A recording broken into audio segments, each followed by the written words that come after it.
Good evening, fellow sojourners and pilgrims. Pastor Jeremy Cook here, continuing our series on becoming blameless and faultless in a perverse and wicked generation. So real quickly, I want to take us over to the story about the supposed temptation of Jesus. And I'm going to say that I'm not so sure he was tempted anymore. I know this might create some controversy with some scholars, but I will say this.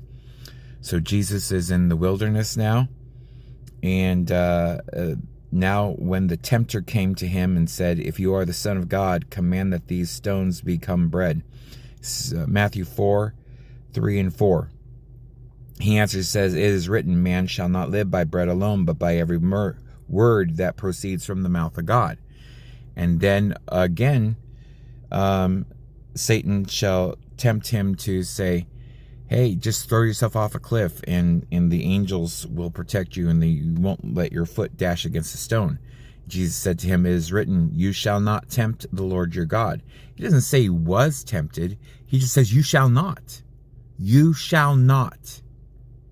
You shall not. He knew who he was in the Father, and we know who we are in Jesus. And finally, in verse 10, he says, "Away with you, Satan, for it is written, you shall worship the Lord your God, and him only shall you serve." Let's do a quick recap over here in James chapter 1, verse 13. We'll just read the whole thing. The first part says, God does not tempt us, and that he cannot be tempted. Let no one say when he is tempted, I am tempted by God. For God cannot be tempted by evil, nor does he himself tempt anyone. God cannot be tempted by evil. So what was happening over there in the story of Satan the tempter to compel Jesus to turn stones into bread, or to cast himself off a cliff, and the angels will come down and swoop him up, which is absolutely true. That would have happened. Or finally, when Satan was rebuffed all three times, and we can rebuff Satan too.